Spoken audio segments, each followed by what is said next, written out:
my lovely students. How are you? Myself Nazneen from Monbrisha School and I am your EVS teacher. So students, again in this class we will revise chapter number 3. Okay. So for that you just take out your EVS book and take pencil in your hand. Okay. So you just follow me. And if you are having any types of doubt, you just mark your doubt and I will try to solve your problems. I will try to solve your doubts when we are continue to in our regular class. Okay. So now let's start our class. So see, in previous class I have taught you up to here now. So now let's start from here. What is proteins? Proteins are also called bodybuilding nutrients. Why? Because it makes our body, it helps us in growth of our body. Okay, so let's start. Proteins are also called bodybuilding nutrients. They help in the growth of our body. They also repair the damaged parts of our body. Egg, milk, fish, pulses, nuts, beans and cheese are examples of protein rich foods. So the proteins are also called bodybuilding nutrients. They help in the growth of our body. They also repair the damaged parts of our body. Egg, fish, milk, cheese, etc. are the examples of protein rich food. Now come to next page. Vitamins and minerals. Vitamins and minerals are protective foods because they help our body to fight against diseases. Okay, why they are called as protective nutrients? Because they help our body to fight against diseases. They are required in small quantities for good health. So they required in small quantities for good health and growth. Minerals also makes our teeth and bones strong. So the minerals also makes our body and teeth strong. Iron and calcium are two important minerals required by our body. So the iron and calcium are also the two important minerals required by our body. Food items such as milk products, green leafy vegetables like spinach and fruits such as apples, bananas and rich source of various vitamins and minerals, and these all are the examples of various sources of vitamins and minerals. Okay, now come to water and roughage. Though water and roughage do not add any nutrients to our body, they are essential for healthy digestive system. So water and roughage do not add any nutrients to our body, but then also it is essential for our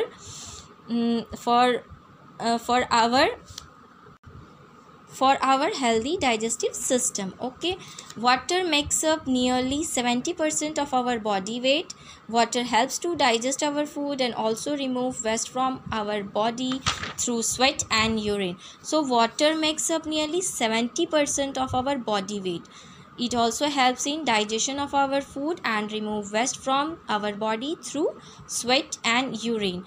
It also helps the body to absorb nutrients. So we must drink 8 to 10 glasses of water every day to stay fit and healthy. So every day we must drink 8 to 10 glasses of water. To stay fit and healthy. Come to roughage. Roughage is the fiber present in the vegetables and fruits that we eat. So roughage is the fiber present in the vegetables and fruits that we eat.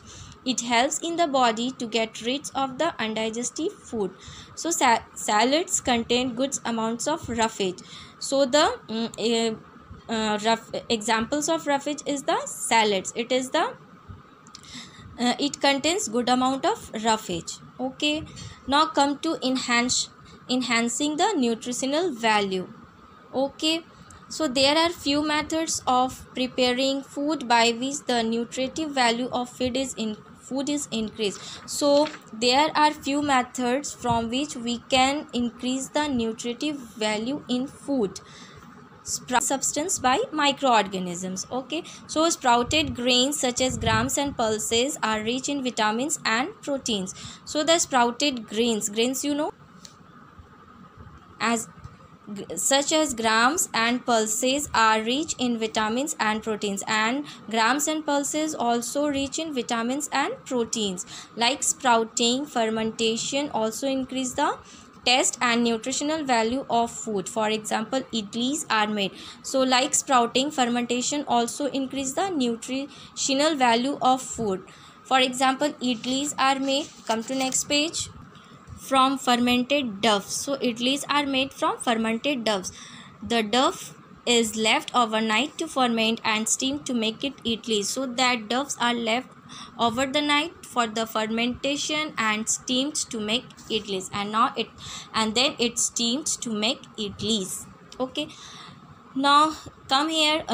Louis Pasteur was a scientist who discovered the process of pasteurization. If you have not underlined this sentence, you just underline this sentence. Okay, so in today's class, keep up to here. In next class we will discuss about food preservation. Okay, so in today's class, keep up to here only. Tomorrow again we will continue to this chapter. Now your today's homework is read chapter 3 up to dot. Okay, thank you, goodbye.